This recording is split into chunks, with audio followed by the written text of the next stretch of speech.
Welcome back, Fright Night friends, to Scary Movie Fright Night. Sam and I are wearing aprons. We hope you brought your appetite, because today we're going to talk about the menu. What's on the menu for today? This is some snacks, some horrific snacks. Some horror snacks. Horror snacks. Horror snacks. Got it. This is Scary Movie Fright Night, a podcast about two guys who just watch scary movies. I'm Chris, and I love scary movies. And I'm Sam, and I hate scary movies. My body just shook. Give me the heebie-jeebies. No, don't. All you have to do is stay inside in your bed, and then you won't get murdered. Oh. Okay. Now you have that recorded. All right, so here we go. We got our appetites. We got our tables are set with the plates and the forks and stuff. I don't know how many food jokes I can make, but the theme for this week was horror comedy because Sam wanted to laugh. We had a couple episodes. They were dark. You know, Exorcist was about kids and possession, and the last one wasn't our favorite. And so anyway, Sam, horror, comedy, both. What are your initial thoughts? What are you thinking? What are you coming in with? Well, did you laugh? Did you find moments where you like chuckled? Yeah, so I and I'm sure we'll talk about it a little bit more, but I didn't find it like laugh out loud funny. Yeah. But yeah, there's little funny pieces, right? I found it more like tongue in cheek, sarcastic, just kind of like poking fun. Satire. There was like one or two moments where I was like, "Oh, that's kind of funny." The one that jumps out in particular, it's so tiny and it's so stupid, but it really made me laugh. Was when Nicholas Holt's character Tyler, they were the chef was talking about bread, and he was like, "Jesus taught us to pray with bread," and then it like cuts over to Tyler, and he's like so into the whole thing, and he's like, "Give us this thing, our daily bread," like just like level of he's like so into it. Give us a thing. He's like, "Yes, Jesus bread, yes, all of it, yes." It's like, dude, calm down. I have words about that guy, but alas, before we get too in depth, I was gonna make a really good joke about the funniest thing, that the funniest part of the menu you found funny, but we'll come back to it because first, we should recap it for folks. Hopefully they watched it. Maybe they just got too full. They filled up on the movie before it was done, or maybe they don't remember. But you wanna introduce it? And I'll recap? Yeah. Here's your little appetizer of the film. So this came out in 2022, actually. So last year, 2 years ago. Yeah. Directed by Mark Mylod. I should have looked up how to pronounce his name. Written by I don't ever look Seth Rice and Will Tracy. Also, by the way, Will Ferrell was a producer on this movie, if that says anything about it. I saw that. Yeah, I saw that in the credits. So, yeah. And then it was starring Ralph Fiennes.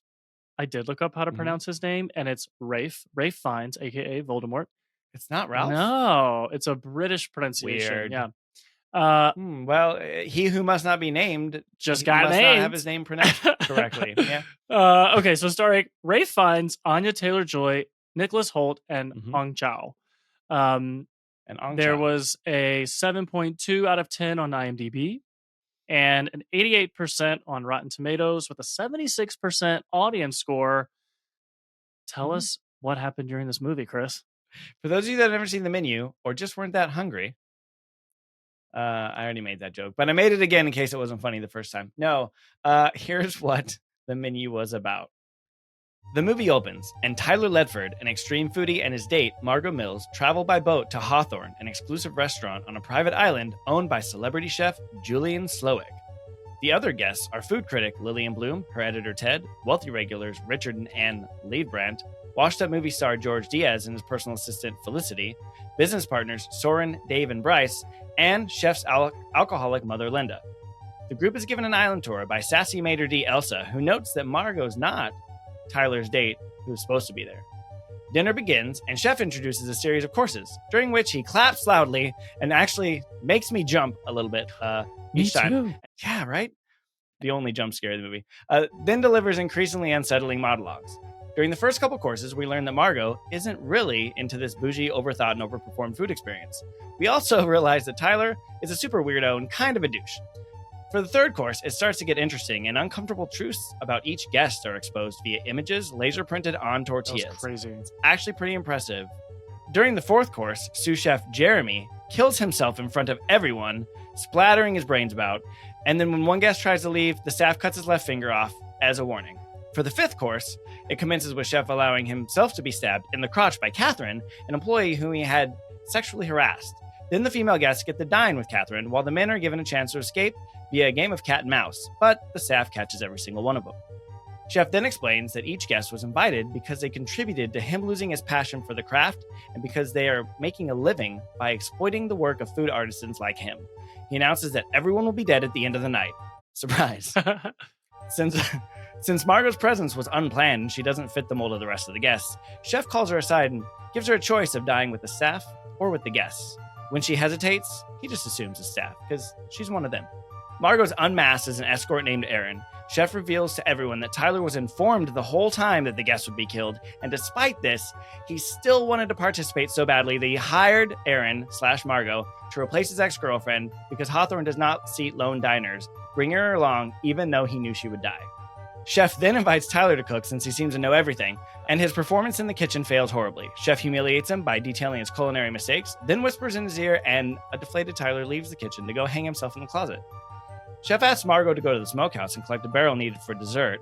En route, Margot sneaks into Chef's house and sees a framed Employee of the Month award showing Chef as a young and happy cook preparing hamburgers at a Greasy Spoon diner. This will come into play later.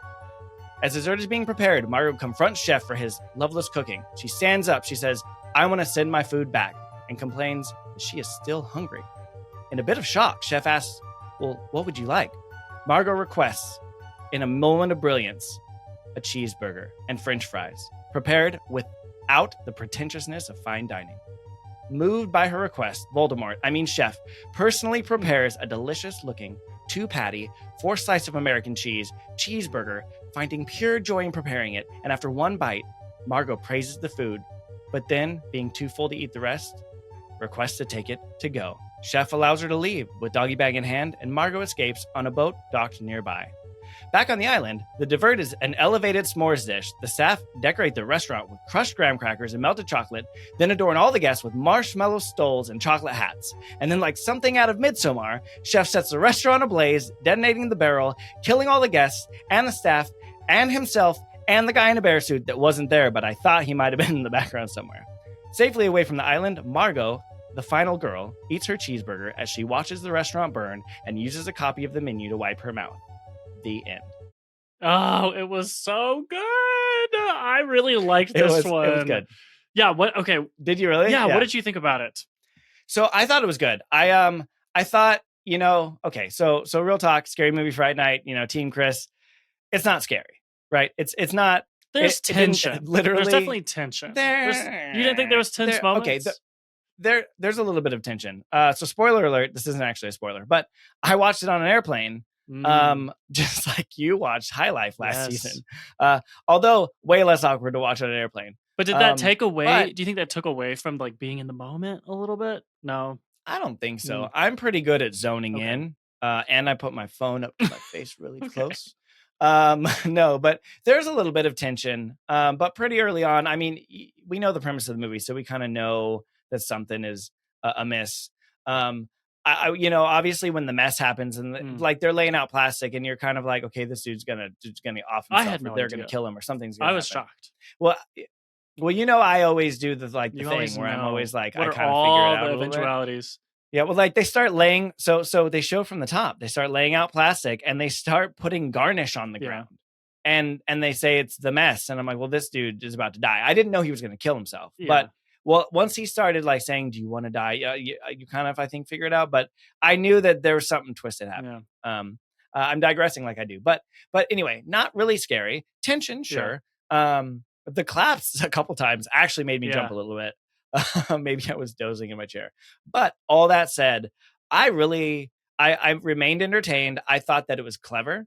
It was like really clever. The satire, the tongue in cheek. I didn't write down some of the way that they listed the courses. Oh, I love that. That was just, I thought it was fun. Slightly, yeah. Because and I thought it was good. Have you seen Chef's Table on Netflix? They even referenced it in the movie. I have not. Okay, it was a direct nod to that show. Probably other shows do this as well. Oh, interesting. But so Chef's Table will Chef's Table will feature like one chef each episode, and they'll kind of tell their story, and it's like they'll do like a backstory and their biography, whatever, and show their restaurant Mm-hmm. and all their inspiration and all this stuff. But then they'll cut throughout the episode, they will pause and like present, like, here's one of their dishes. And it'll do like a zoomed in, like rotation, like beautiful presentation. And it'll have like the name of the dish and like all of the components, just like they did in this movie. But it got funnier. Okay. I mean, I think there was a little bit of humor behind this when those presentations got to be more ridiculous. You know, when Tyler's, like the bread with no bread. The bread with no bread was like kind of funny. Yeah. And then the Tyler's dish with it was like undercooked lamb and like whatever, like they like were mocking that. And then of course the final one with the s'mores, when the components or the ingredients were like chef, staff, guests. Like those were the ingredients in the s'more. S'mores? The s'more. I don't know. The s'more. The s'more. So that was a direct nod to Chef's Table. Okay, that makes sense. Yeah, cleverly done. I feel like I need to go watch Chef's Table now, but I feel like it's very much like a lot of cooking shows. I think they're very similar in like the way they like present the stuff. Also, to talk about Tyler for a minute, what is wrong with that dude? Yeah. First of all, he knew that everyone was gonna die, and he was so into it. It's just like, here's the dipping sauces for the bread, and you don't appreciate this. Just shut up and eat, or whatever. And it's like, you're a weirdo. And then you find out, anyway, he was such a douche. But bravo to him as an actor, because I believed he was a douche. Yeah. Well, he's played other roles that kind of fit into this category, and it was, how do I describe this? It's like a weird likable douche. I don't like the way he's treating her, but it's this weird like innocent. Oh, how do we describe what I'm trying to say? Do you know what I'm talking about though? It's like, it was kind of funny. His douchiness was funny. It's like he's so caught up in this that it was ridiculous. Yeah. And I was like, that's true. I mean? Like he's so caught up that he's like, that makes sense. And it was also kind of funny because most of the time, at first at least, he got a little extreme. Like she wasn't even really taking it serious. He was just like so into it that he would say something and then like go back to his like mesmerization. Well, but I think what's funny about the movie is they're kind of mocking people who consider themselves, who consider themselves foodies, but we're not really expert. Or you watch a couple episodes of Chef's Table and suddenly you're like, oh my God, I appreciate fine dining, whatever. And the funny thing is, I identify with that character. I mean, I wouldn't do what he did, but like the idea of like, I think the like fine dining, culinary world is fascinating. I love watching Top Chef, Chef's Table. Last year we binged all of The Bear, which was all about, have you seen any of that? No, I've heard. Actually, Zach was telling me about it, but I'd never heard of it. You got to watch it.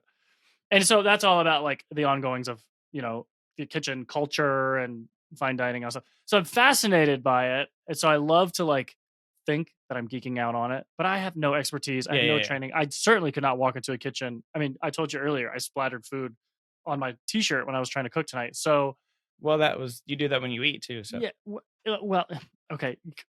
Table manners are not my forte. All right. But the point is, I think in the beginning of the movie, before his full character has been revealed, his like lack of character has been revealed. Right. When he's first like talking about, what he likes about the dishes, and he's describing like, oh, like chefs are artists and they're using like the raw materials of life itself. And I was like, oh, that's so brilliant and so smart. And then slowly start to realize like, oh, he's kind of, he's a little crazy. And he thinks that he's cool because he's super into like the culinary world, but he doesn't actually have any skills in the kitchen. Right. Like he thinks he knows better than he can talk the talk, because there were walk times the walk. Right. Well, because there were even times that he was like, he's like tuning into exactly what was, and he's like taking photos, not respecting the like no photo policy. So he's just kind of like, it's like he's so arrogant about his knowledge. I mean, that's why he was at the table. That's why he was there, because he's the guy that can't do it but thinks he knows everything. But then, obviously in that moment, he's like, oh, I need lamb. Yeah. And I need some. He doesn't even know how to cut a vegetable. Yeah. Oh, that was he so cuts stressful. a vegetable like Kendall Jenner. I think, wait, what was the word that you just used to describe him? arrogance. I think Yeah. because it's Nicholas Hoult and because he's adorable, it's like this adorable arrogance. That's what I was trying to capture earlier. It's like his disrespect to Anya Taylor Margot is the Margot Aaron. Margot / Aaron. Obviously, when he's being disrespectful, it's like, dude, come on, like not cool. But his arrogance that like that's his vice as a character. But because it's Nicholas Hoult and he's so adorable, it's like adorable arrogance. Interesting. I don't find him as adorable. Well, maybe it's just me. Maybe it's just you. I mean, I haven't seen him as much as you though, because like I know him from like X-Men movies that I haven't seen in a million. What? The Great? I don't think I've seen him. He plays like a Russian czar and the whole thing. Well, anyway, let's not go down that path because it's not helpful or important. Yeah. I find him less adorable. I find Anya Taylor-Joy more adorable. She's joyfully adorable. She's like, like what I wanted to see at the end of the movie was her to go off into the woods with her coven, but it then rise up into the sky. And then this rise is the up. second Anya Taylor-Joy movie that we watched on Scary Movie Fright Night. It's the second Anya Taylor-Joy movie, and maybe we just connect the dots that aren't really there. But we watched her in The Witch, or the Witch, and we did a big comparison between The Witch and Midsommar. Yes. If you didn't listen to that episode, head back to season 1 and listen, because there's a lot of parallels between The Witch and Midsommar. They're both A24, but a lot of parallels in their lead female characters.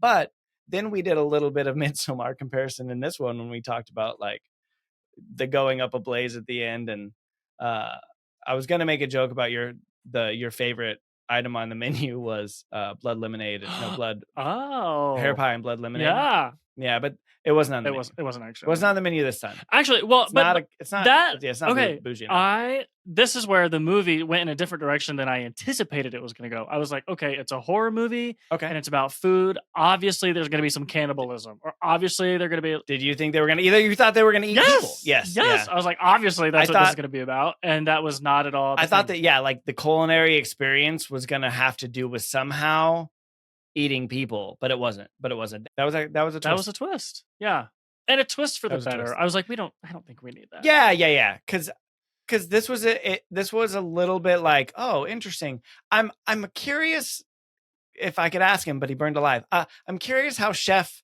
like got the staff to follow him so cult-like. Yes, because it's very culty. It's very like, we're gonna do mass suicide and all kill ourselves and burn alive because we're like done with the people, and like those people in the room are the only ones that have ever like done this thing where they like.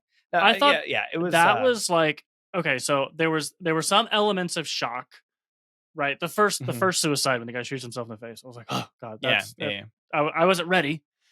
But then so the whole rest of the movie, I think the thing that was the freakiest was just that there was this like cult like atmosphere, and I was wondering how all of the staff members were like, they knew everything that was going to happen. They were so well trained. They were like, this is how we run our restaurant, just like we do every day.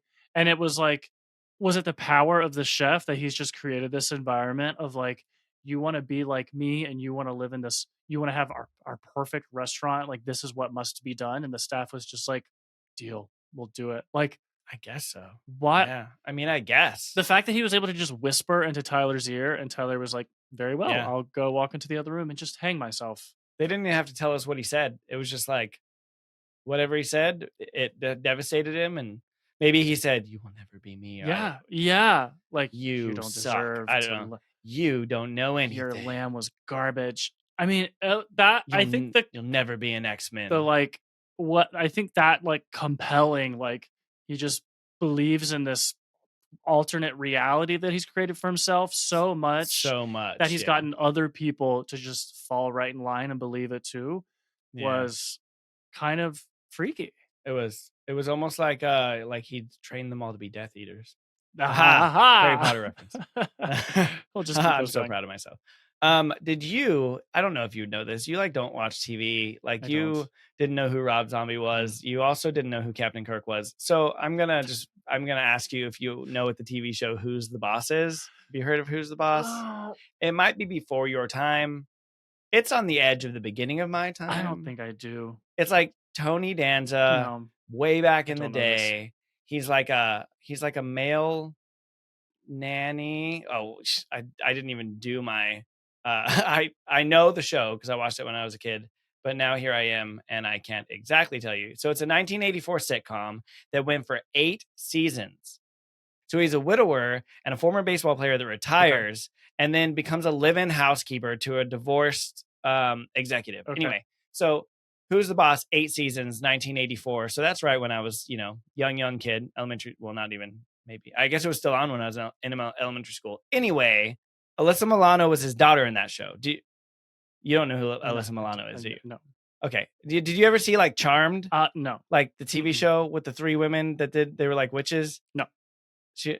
Okay, that doesn't matter. Anyway, then after this, look up who Alyssa Milano is. How do you not know who Alyssa Milano is? Anyway, Judith. You're killing me. Judith Light, the man who had an affair with Aaron / Margot, his wife is Judith Light. I have not seen her in anything since Who's the Boss in like 1980 something. That whole thing that I just did was just to say when I saw her, I was like, that's the lady from Who's the Boss. What has she been doing for the last 40 years, 30 years? Anyway. Wow. Yeah. But talking to you, you know what? I'll call my mom after this and be like, remember Who's the Boss? She'll be like, yeah. Sorry. Like in the opening, he's like vacuuming curtains with a vacuum cleaner. Yeah, I have no idea. Because that's, because he's like a strong, sexy hunk of a guy and like he's like a live-in housekeeper. Maybe you should watch it. Tony Danza. Okay. Yeah, you should. I should have started out with that. Yeah, now you've piqued my interest. He maybe he's like an AC repairman back in the 80s. If you get the reference. Yeah, okay. And then his daughter is Alyssa Milano, who grew up to be in a bunch of stuff that you've never seen. Moving on. You know what I found, what I thought was really satisfying was Anya Taylor-Joy's character and the way that she escaped the whole thing. I thought it was pretty satisfying. Yeah, it was very smart. It was very smart. Her character had to be very cunning. Well, and it might have been predictable. Like I think a lot of the elements of the movie kind of were predictable, but it wasn't like this like huge twist. It wasn't like, oh my God, I had no idea. But the message of the movie being that don't be a dick to your waiter. Sorry. Yeah, don't be a dick to your waiter or to your chef. I mean, the chef was obviously like, the villain, like because he created this whole thing where he wanted to kill everybody in the restaurant. Was he the real villain? Or was like arrogance the villain? I don't know. Yeah. Or was like, well, I think all of the douchebaggery the villain. Yeah, no, that's it. I think all of the guests in the restaurant represent all the worst parts of people and like the things we value as a society that bring out the worst parts of ourselves. There's like the greed, the 3 finance guys like represent greed, and then you have the movie star who represents like celebrity fame and what that brings out in you. He's like making shit up. You have the rich couple that have their unhappy marriage and the dude's cheating, and then you have the critic who's like ruining people's lives and ruining their restaurants because she writes shit reviews. And then you have the guy who's like delusional and pretending like he's so into culinary stuff, but he doesn't have any skills in the kitchen, and he hires this girl knowing that everyone's gonna die. Like I think the real villain, quote unquote, were all the people in the dining room, and the fact that, or what they represent. I think the villain is what they represent. What they represent in humanity. It's kind of, you said that. Yeah, I think you said that, but and I like that Margot, Anya Taylor-Joy's character, like was separate and distinct from all of that. Like she comes into this innocent. She's just along for the ride, and she figures out a way to get herself out without using force. It's like she outsmarted the chef and just appealed to his and the people. She kind of outsmarted everyone. And she like redirected. I think you said in the synopsis, like he remembered the joy that he had from when he was a young chef, like making cheeseburgers, and he didn't have this like twisted world of like the culinary extremes. He was just like, I'm just going to make a cheeseburger that is delicious, that this customer is going to enjoy eating. And like she popped his bubble of this like imaginary world Yeah. he's been stuck in, and like brought him back to Mhm. reality enough to let him just excuse her from this experience. And I thought it was really cool. I just really liked it. Yeah.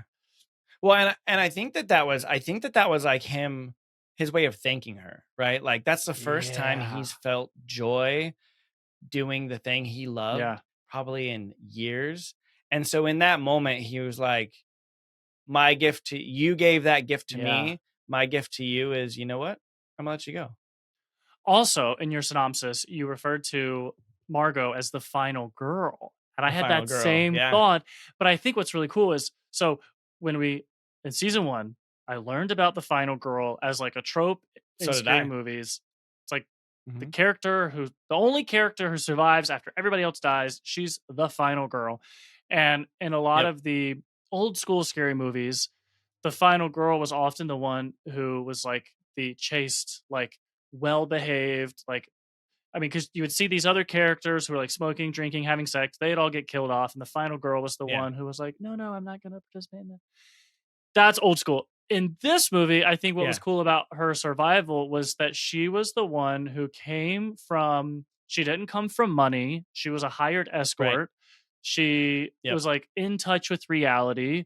Like she was Yeah. She was down to smart, earth. down to earth. Yeah. So like had nothing to do with her morality. It had everything to do with like her, I don't know, her like her goodness as a person, but also her just like Yeah. Her normalness, her street street smarts. smarts. Yeah, Yeah. that's a good way of putting it. Yeah. I I actually think, and this is interesting, I think this is the first movie we've watched that actually had a legit no shit final girl. Cause like there Oh, were movies where there was the girl that survived. Jamie Lee Curtis survives in right, Halloween. The girl in Evil Dead Rise, but the little girl's with right. her. There's like a lot of almost fun, even at the end of Cabin in the Woods, right? But like the dude's there, Yeah, like the one guy. So like it's final and them, they and both then die the fist anyway. comes out of the Yeah, ground or whatever. Yeah, they die anyway. So this might be the first movie we watched that actually no shit has like a final girl. that's true. Candyman? Does Yeah. that count? Maybe because Candyman was not alive and the cops died. Maybe she was a final Anyway, girl. yeah. Maybe that's yeah, that's who knows. Um but yeah, you like how I didn't mean to I didn't plan on it, but I definitely like threw in all of my little Easter eggs into Into the the into the synopsis. recap as I was Yeah, going.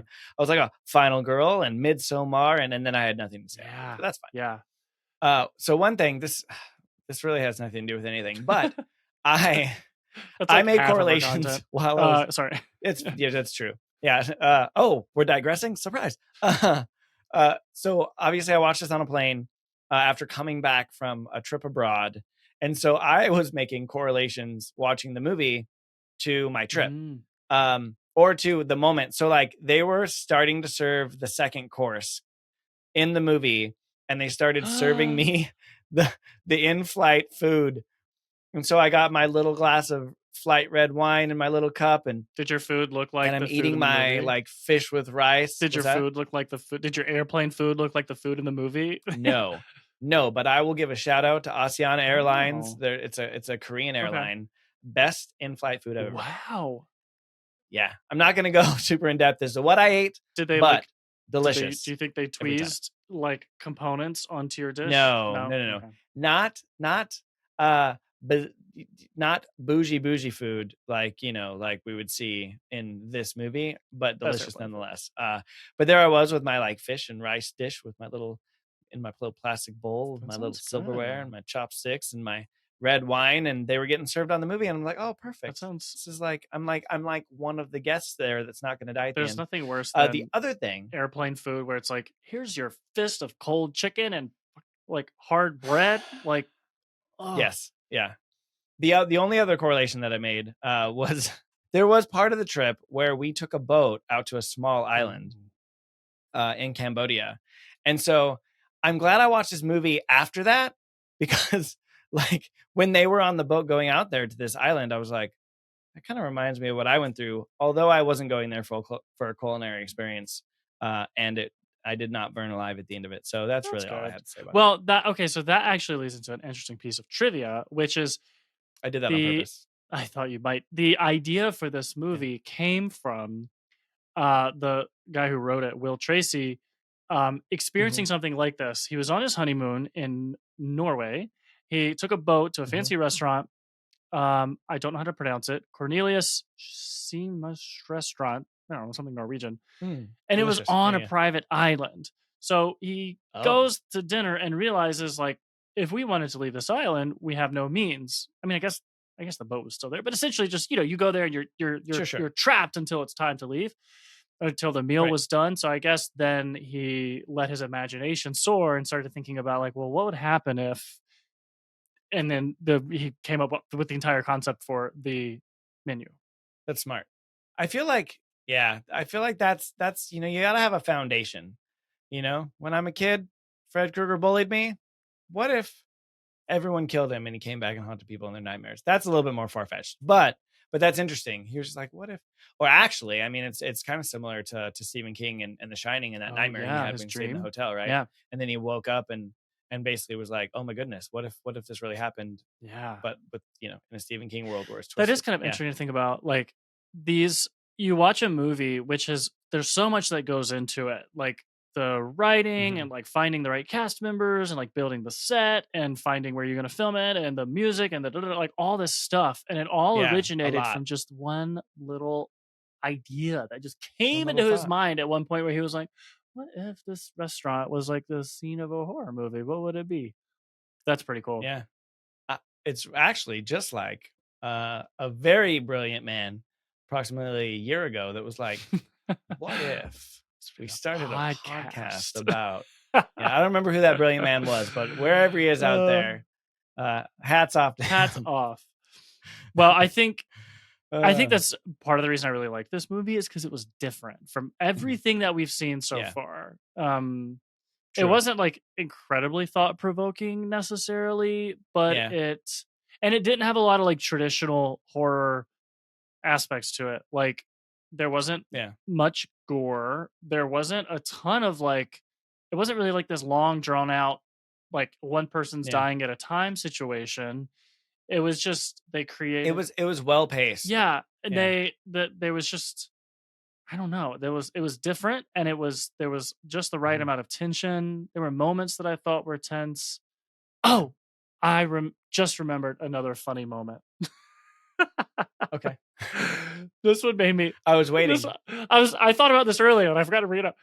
This made me laugh out loud Yeah. too. And this goes back to the idea of like each of the characters bringing out like they all reflect current societal problems.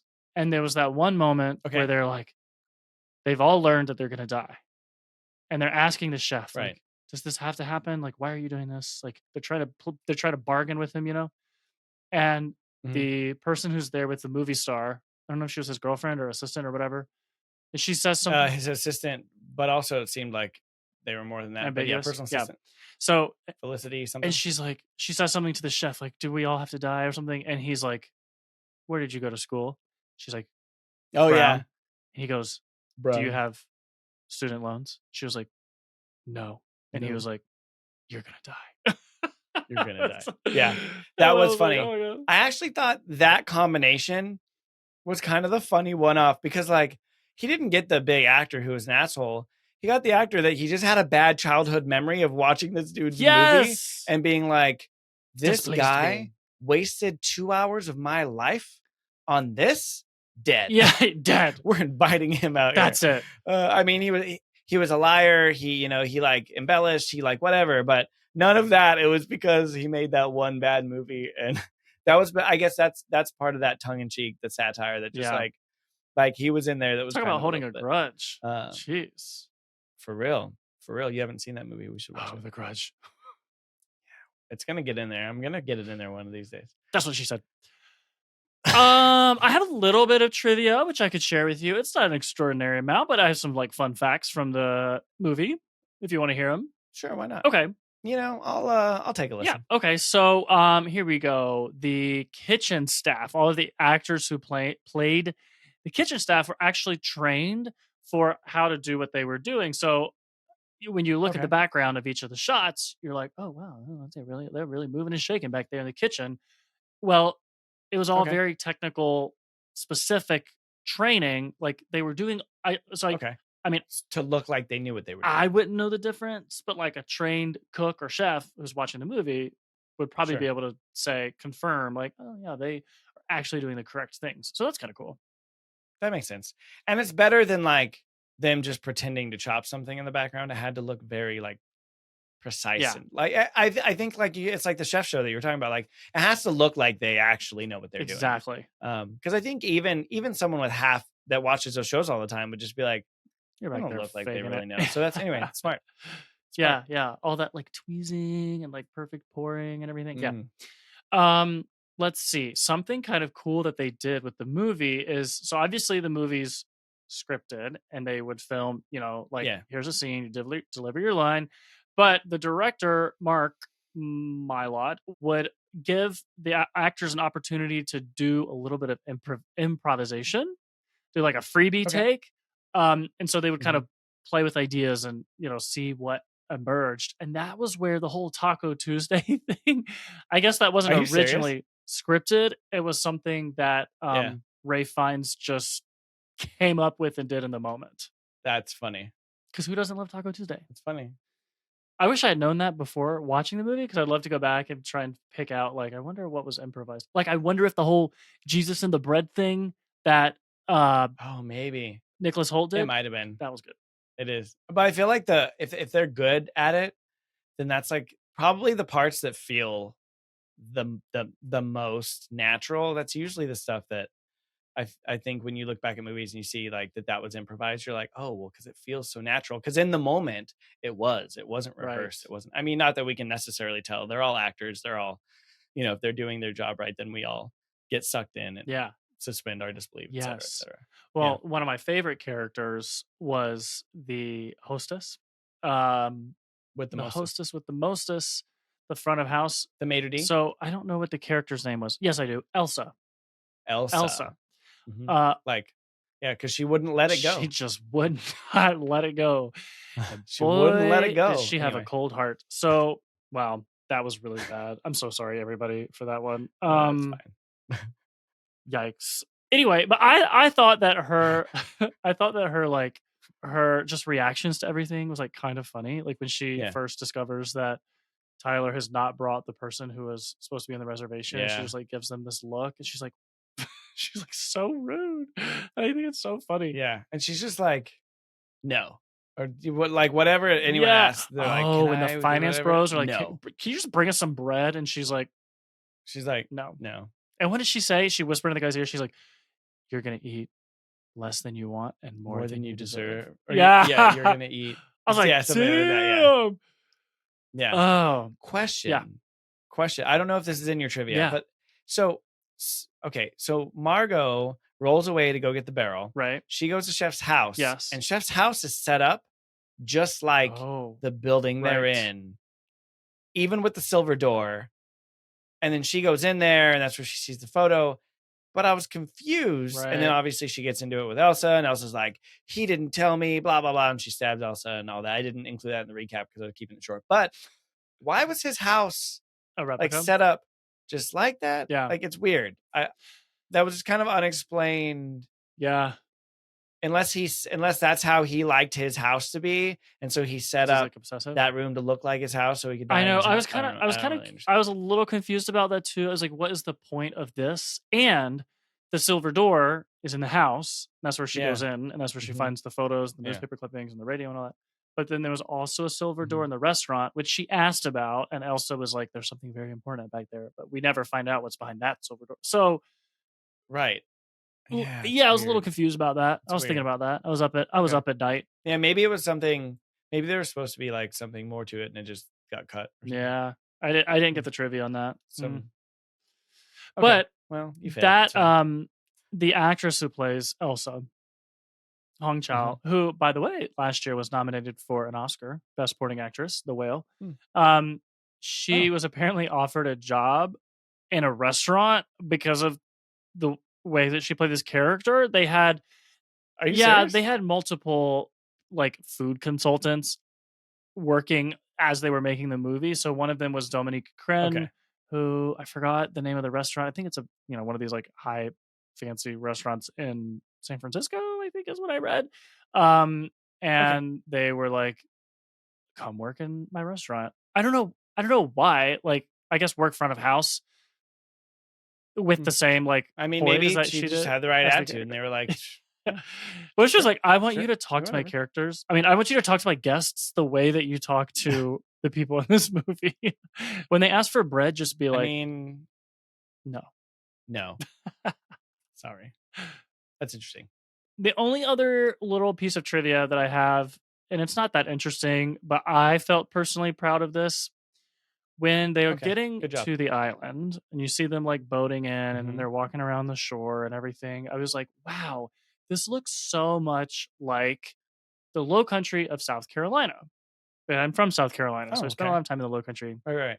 Now, it was not the low country of South Carolina, but it was Georgia, which is right next to South Carolina. Oh, So they okay. filmed in Savannah and around Jekyll Island, which is one of those barrier islands down on the coast. Okay. So that's where they were. And I thought it was pretty cool that I was like, Interesting. I recognize this landscape. Good job. Good job. We'll have to go out to that island next time that we're there. Yeah. But gotta And make sure we come we'll home. bring a picnic. No, we'll bring a picnic and some matches and some s'mores. Yeah. Maybe some smaller s'mores. Yeah. What did you think? I know that this is comedy horror. We talked about this, but I think the best part of this movie, not the best part, one of the best, I think the best part of this movie right now is the whole purpose of doing comedy horror here is, even though it didn't really like tickle us and make us like laugh, ha ha ha ha, but it was a nice light movie. And I think that if you're paying attention to some of our neighbor podcasts, not next door, but the other podcasts that do similar stuff, like they watch all sorts of movies. Like I think one of them was Too Scary Didn't Too Scary Watch, Didn't Watch, like yeah. recently watched. Yeah, they recently watched Twilight. And I'm thinking like, because it's like a vampire movie, sure, but it's like a weird, like romancy teen. I mean, obviously I've seen it, but anyway, so I think so it's good for us every once in a while to just take a breath, take a moment back, stop talking about exorcism and devils and demons, and just watch a movie that has a little tension that we can fit into the genre. But that being said, just last episode we talked about, like Stephen King, that how he has like the three types of horror: the gross out, the horror, the terror. Wait, what were they again? So what do it was? So there's the gross out, okay, the horror, and the terror. So gross out is literally what it sounds like, right? Like gore, it's just like gore guts, that blood. just kind of grosses you out, and that like makes your face go like this. Yeah, right. The horror, that's the graphical portrayal of the unbelievable. So like when something strikes up genuine fear caused by the sight of something, or something so implausible or unnatural that they just can't grasp what they're seeing, something so extreme that they're seeing. And then there's the terror, which is just caused by the imagination. And that's where you and I found like the scariest movies last season, the terror of that which you can't see, which I think we've agreed multiple times over that is the terror, because that is actually what instills fear in us from the movies we watched thus far. This movie, I mean, it's just kind of a little bit of tension. Wait. So do you think it fits into one of those categories? I don't know. Well, I'm asking, like, do we think any of them fit? Because technically those three categories should encompass horror. Right. And I guess if it doesn't fit into one of those categories, then maybe it's not a horror film. Okay, this is a good question, because you're right. Okay, if we judge a scary movie based on like how scared did you get, or where was it scary? Like we said, there weren't a lot of jump scares. There wasn't much gore, really. Yeah. There weren't, like, they didn't use like eerie music. In fact, the music this is another nod to Chef's Table. Chef's Table is all like classical strings and so it was the same vibe in the movie. Yeah. I didn't feel scared as I was watching it. Right. But I did feel a little bit of shock and a little bit of like the behavior of the characters induced an element of horror. Like this would be a horrible thing. Like discomfort. Yes. Like if this were happening to, the characters literally cannot understand what's happening. Right? Like the first suicide, the guy shoots himself and they're like, oh my God. And then they're like, some of them think it's real, some think it's an act. Yes, Yeah. they're like trying to make it make sense in their heads. They're like, oh, it's theater, everybody, right? And then as more and more shady shit is happening, they're like coming to terms with like, oh no, this is real, but they can't. They're also like, how do we get out? We can't get out. So do we accept it or do we fight? Yeah. How do we? That experience would. Yeah, but they still drink their wine and they still eat the next thing and they're still like, and yes, they're like, I guess we. like, unbelievable. They like do what they're told because they don't know what else to do. So Right. going to a restaurant is something that we all do all the time. And so thinking about like walking into an experience and sitting down at fine dining with the expectation that like this is normal and we're just living our lives, and then it devolves into this experience where you can't escape. Yeah. That felt horrific to imagine being in their shoes. That's fair. And maybe okay. I know a lot of the movies we've watched, I'm like, oh, that would never happen. Like, I can't relate to the characters. I really struggle with like suspending reality. Obviously, what we saw in this movie was like would also not really happen, but like it could. You know what I mean? Like, but sure. There was nothing so extreme or so fantastical that it was just like, okay. Yeah. Right. Like this, like people, there are cults and people do crazy shit. And so what you're saying is, and I think I can get on board. So you're saying basically like of these three categories, it obviously doesn't fit terror because everything is seen, but because the characters themselves are seeing this and trying to wrap their head around it, and you yourself are relating to that idea of like, it's just a little bit of shock and awe of what we're seeing and like what's going on. And we don't really understand what's going on in their head, even though it's not like giant spiders or zombies walking around, but it's just people being culty, crazy, weird, and people might die. So you're saying horror. You're saying there's an aspect of horror to it. Yes. That makes sense. And I'll take it. Can I add to it? I'm like horror for 500. I'm like really going off here, but let me say one more thing about this. The idea. Okay, one more. That's all you get. Oh gosh. Okay. Fast. Okay. The idea of being confronted with like the darkest parts of yourself in a public way, and that you're being held accountable for the shittiest part of yourself, and that is why you're being punished. He literally said that at one point. He's like, do you understand why you're being punished? That this death is like a punishment. So in these final hours, they know the end is coming. They've accepted that, and they're having to reckon with, they're having to look at themselves in the mirror and be like, these are the ugliest parts of myself. It's inescapable. I have to just sit here and think about how shitty of a person I am. That's true. Although I don't think any of those people ever came to that reality of how bad, like they knew they were going to die, but I don't think there was ever, because I think that I can't name a movie right now, but I think there's movies where, you know, you talk about it and at the end they're remorseful. Yeah. There's like remorse and there's, oh my God, like I do deserve this. I'm redeemed. I realize the error in my ways, and they still die. And that almost makes it even worse, right? Like you've actually gotten them to see. But here they were just kind of, hopefully they got to see it, but I don't know that I wouldn't even. That it showed that they were like, oh, yeah. They weren't remorseful. No. They were sad they were going to die. I think they were just feeling like shit about themselves. Okay. Or at least some of them were. Some. You don't think so? The ones that were still alive. I'd have to go back and watch at the end. I don't remember exactly how they were acting by the end. I think they were feeling bad because they were trapped and they were going to die, but I don't know if any of them were looking internally to say, oh man, if I weren't a bad person, then maybe this wouldn't have happened. I don't think, I agree with that. I don't think that they were like, oh, let me, repent and like escape. But I think what the chef could have done is he could have like picked them off one by one each course, or he could have, I don't know, but he drug it out. He was like, I want you. Yeah. You're going to experience this. We're going all the way through this menu, and every course comes with like some realization or like a painful experience or just the whole, he was like, we're going to draw this out and make you miserable. So enjoy it. Yeah. Although I don't necessarily, I mean, there's an aspect of misery. I would actually I would have to watch it again because like he does want them to feel the pain. But I also think it has to be artistic and meet the perfection of the menu, which is why when Anya Taylor-Joy's character like throws him off and like sends her order back, and it kind of like sends him for shock. He's like he's broken from this like sequence that he's in. But then also, I don't even know if he cared so much that they themselves were tortured as much as he was just like, I'm doing this grand thing and I feel better taking all of you out because I'm going to make the world a better place, more so than whether or not. But also what they were doing was torturous. They cut the guy's finger off. They were doing the stuff to play cat and mouse. So like obviously, and that's where it's weird. Like if you try to break down his psyche, like, because it's not like he wasn't a psychopath that was getting joy out of watching their pain, but it's almost like, I don't know. It was very, maybe that is what made him a psychopath, is because he was kind of emotionless about it.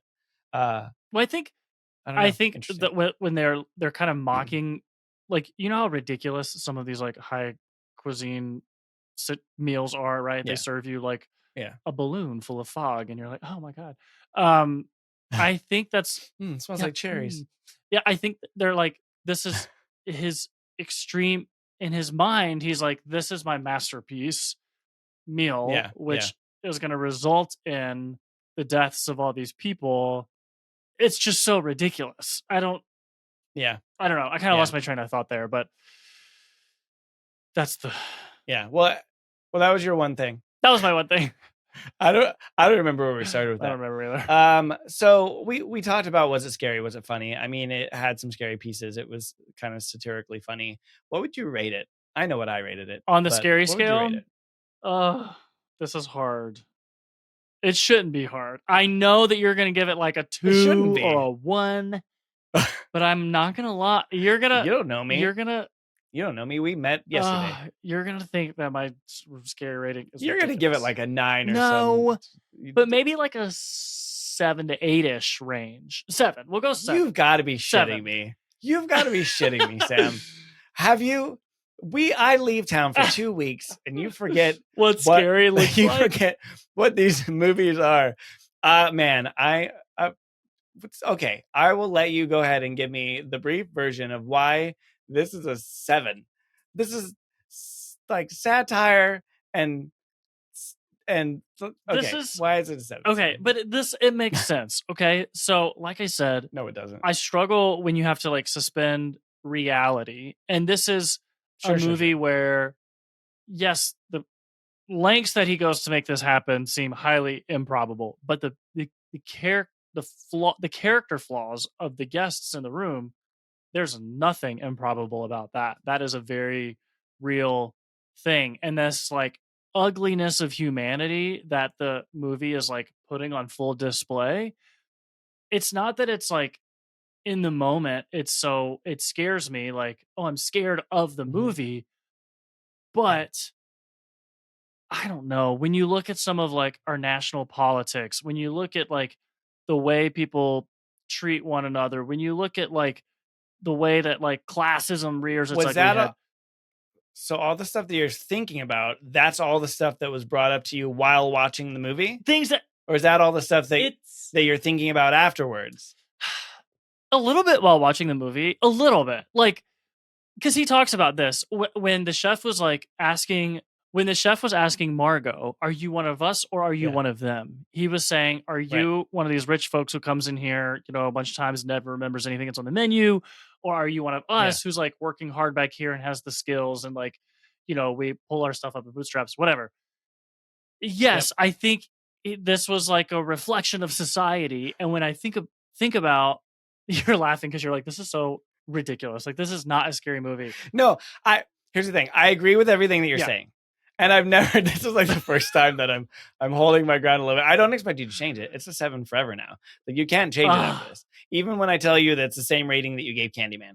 But Candyman, that's a perfect example. Don't do it. This movie is so much like Candyman. It is similar in societal parallels, yes. Yes, but Candyman was about deeper, darker hate crime societal parallels, not just stuck-up people who made people. That's fair. That's fair.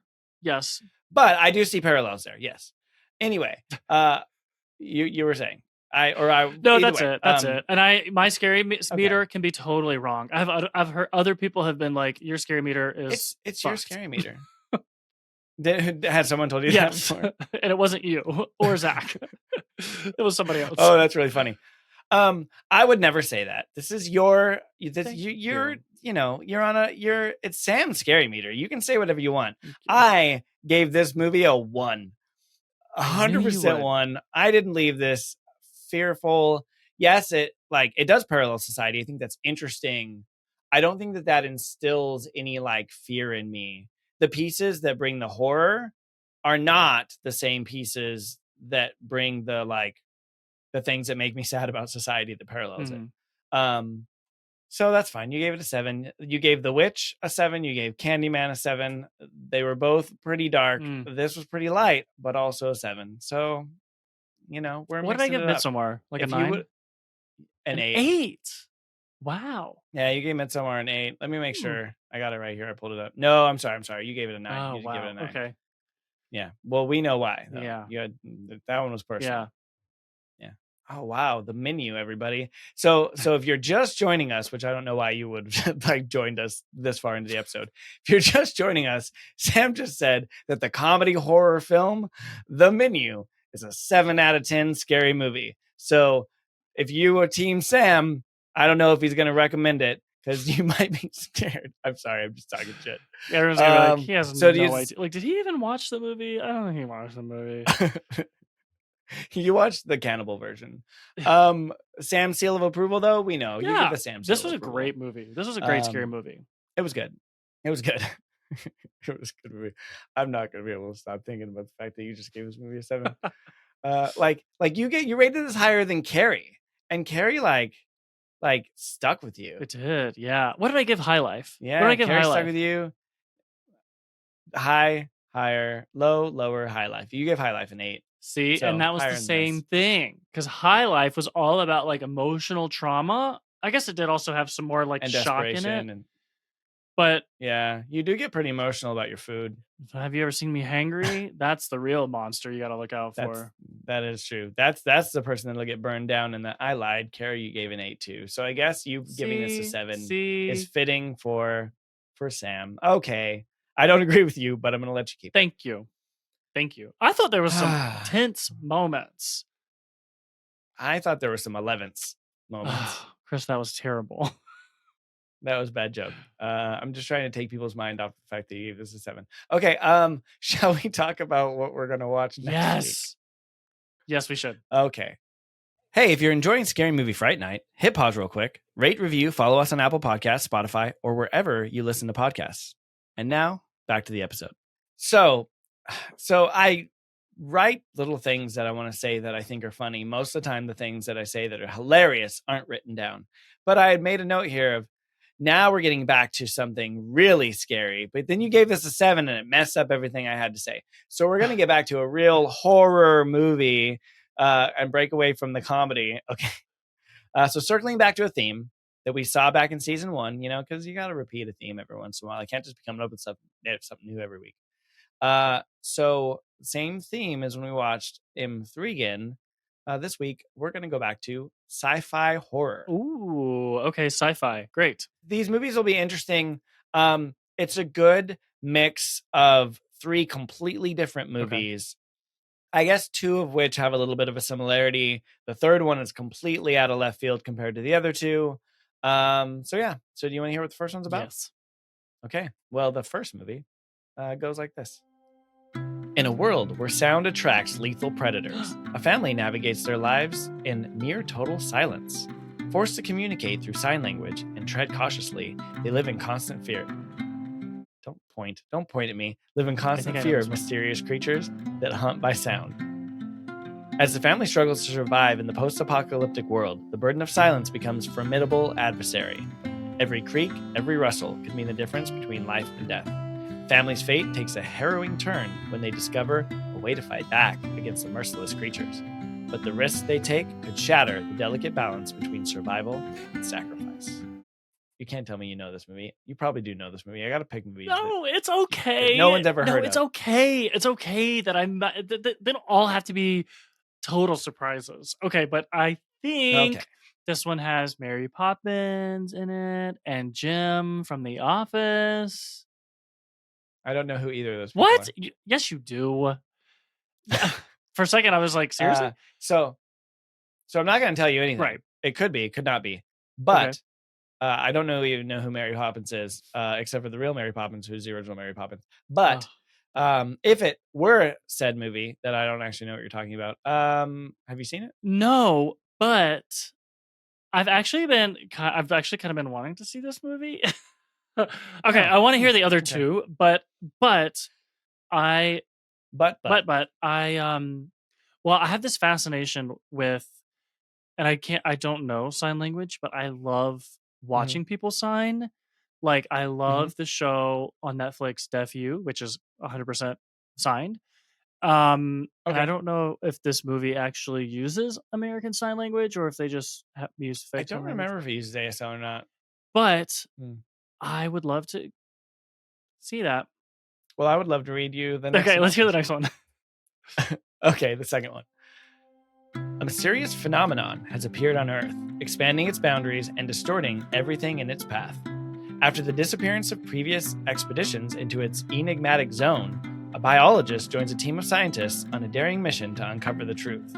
As they venture deeper inside, the laws of nature warp, and the team encounters mutilated landscapes and bizarre creatures. Each member grapples with their own fears and desires, all while unraveling the cryptic mystery at the heart of this ever-expanding and unpredictable realm. Oh my gosh, I think I've seen this one. Hey, listen. Why are you whispering? Because I don't know why I'm whispering, but this one, okay, you can't, there's no way that you can know all the movies that I've ever seen, so you can't beat yourself up over this, okay? But which is really funny because you haven't seen a lot of movies. Any movies, but somehow I picked the ones you've seen. It's funny. Okay. If this is one that and I don't even remember the title of it, but as you were reading the synopsis, I was like, oh, yeah, I think I've seen this one. And if it is that one, it was pretty freaky. It freaked me out. Let's get through the third synopsis, and then you can tell me the titles, and I will let you know if I've seen that movie and what I remember. You have to pick one, and then I'll tell you. Yeah. That's fair. Okay. This third one, I'm pretty sure you have not seen. I don't know why, but I just don't think this is a movie that you would have figured out to watch necessarily. Okay, here we go. Cecilia, desperate to escape from her controlling and abusive relationship, manages a daring late-night escape from her wealthy and brilliant scientist ex-boyfriend. However, her newfound freedom turns into a nightmare when she suspects that Adrian has found a way to become invisible and is tormenting her without being seen. As she grapples with the unseen terror, her sanity is questioned, and she must convince others of the unimaginable threat she faces. With every unexplained occurrence, Cecilia is thrust into a psychological and physical battle against an adversary who can strike from the shadows. Okay. You're like, I'm so emotionally exhausted. Hey, listen. Have you seen that one No. too? As much as I love attention and would love to be watched constantly by somebody who is invisible, that one, it gives me the ick. I think it's because it's a relationship situation and it's toxic. And it's a bad relationship. Yeah, and you're we don't like that. Well, and it really like you and I have a toxic friendship. Yeah. What? You have a toxic friendship? No, it was a joke. Okay. I said you and I have a toxic. Oh, friendship. I don't think we do. But sometimes I do like to make myself invisible and stalk you. No, I don't do that. That creeps me out. That gives me the ick. That sounds scary. What was it? That was like the one time that you were like, I'm gonna. What did I say? It was like I'm gonna creep into your bedroom tonight and make it more joyous or something. And I was like, no. Shelly's not gonna. But if you were invisible, then that makes more sense. Yeah. I can't even think of one positive spin for that one. I mean, no, I don't. What you don't see can't hurt you. Nope. If you want some, There's no that's pretty positive hard. spin. Yeah, that one eliminated. You're eliminating it just because you can't put a positive spin on it. Yeah. What happened? We just started the season and you said, I'm going to embrace it. I did. I'm embracing the self-scare this season. You're like 4 episodes later. You're like, I'm over it. I only want comedies that scare the crap out of me. I want you to make me chuckle and leave me with a 7. Oh, well, that one, it doesn't feel, I just imagine this chick like running around with some invisible dude chasing her. It just doesn't, what is that? What is there? There's nothing there. There's nothing I grab onto. Oh, there's some stuff there. You know what I think I'm going to start doing? I'm digressing, but I don't know that I'm going to start doing this, but I had an idea because for those that don't remember, I'm using our friend ChatGPT to help me generate these synopses so that they're all pretty consistent, 2 paragraphs and, like it's doing a good job. Just enough. Right now I just log into the same thing and I say, do the same, but for this movie. But I was thinking about maybe rejiggering it to say, tell me a brief, whatever synopsis about this movie, but make it sound more joyous so that it takes a movie that's fun. and gives a joyous twist to it. I might do that. I mean, that's what we're trying to do anyway, but it's hard. Just let AI do it. Because it would be pretty funny if you were given like only tidbits of what it was really about and then had to be like, that was not at all what you read. Have you seen examples? I love when people do this. Where they do the opposite. They take a fun, upbeat movie, like a family-friendly movie, but they give... I'll have to go find an example that we can share on Instagram. But then they put scary music behind it, and they like narrate it like, this, and then make it like... make it seem like it's scary. I'll find one that we can share. Okay, let's come back to our 2 remaining options. So the second one... Pick, but go ahead. I think we just got to go with the first one. I'm so sorry to be this straightforward about it, but somebody, my brother or something. I want you to watch that one. So I've heard that it's really good. Mm-hmm. And if it's A Quiet Place, which I'm assuming that it is, and it's not. Yes, it is. No, it's called Loud House. It's a movie about loud people. Okay. Wink. Okay. Well, I heard they came out with a Loud House 2 because Loud House 1 did so well. No, that's A Quiet Place you're thinking. Yeah. Okay. So Quiet Place. It's just John Krasinski. I just heard his wife. Yeah, John Krasinski and his wife Emily Blunt. Who does play Mary Poppins. He plays Jim in The Office. Mm-hmm.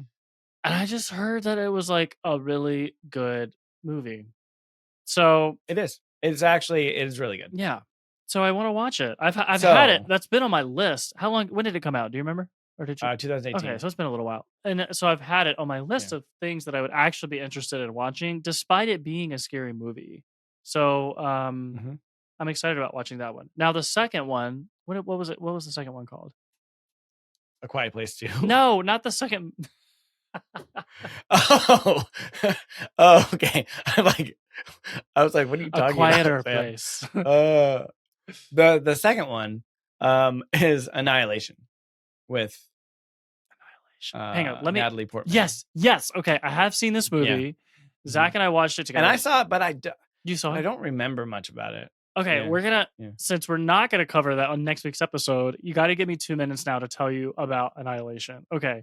So well, it has Natalie Portman and Tessa Thompson, who are both in the latest Thor movie. Yes, Tessa Thompson was in it. I think I'd forgotten that. Anyway, so according to what the way that we found this movie was there was some website or app or something, and for picking a movie when you have a hard time picking movies, where like 2 people put in like your ideas, like your suggestions, and then it will like auto recommend based on those suggestions. It will like auto recommend a movie. So we did that. I put my movies in. I probably put in Thor Ragnarok, let's be honest. And then he put his movies in, and then out Tessa Thompson. And then out comes Annihilation. And we're like, okay, whatever this thing recommends, we're going to watch it no matter what.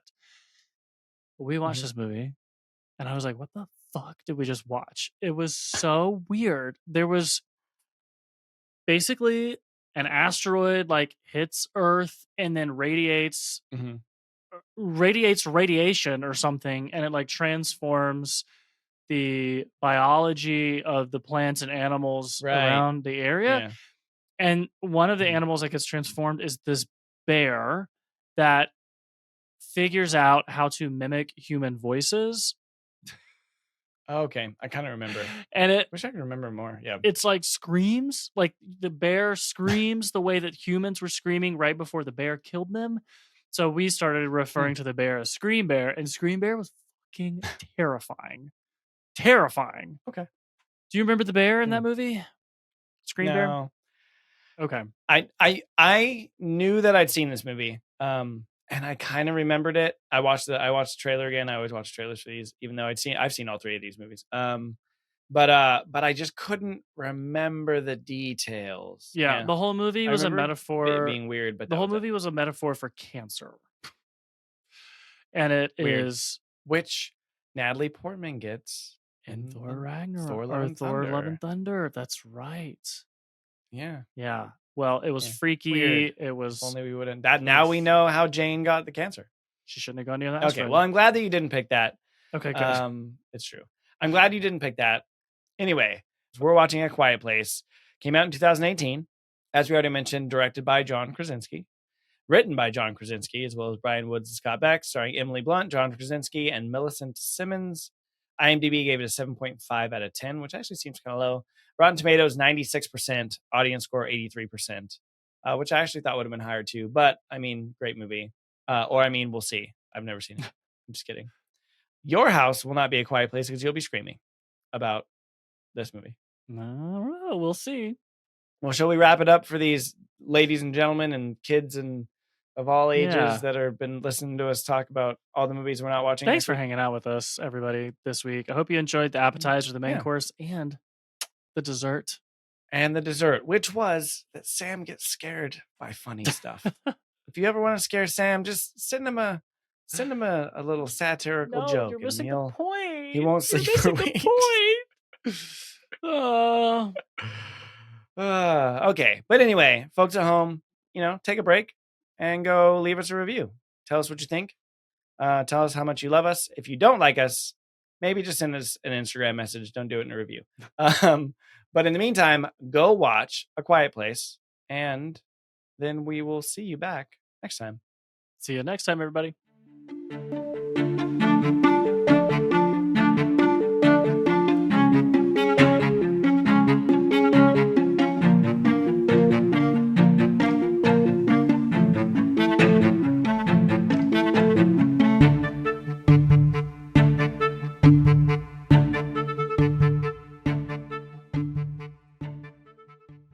Zach's telling me that dinner's ready, and so I gotta go.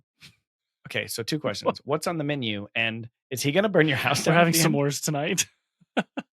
Well, go put on your marshmallow suit, and I guess we'll never see you again. All right, bye, Chris. Bye, everybody.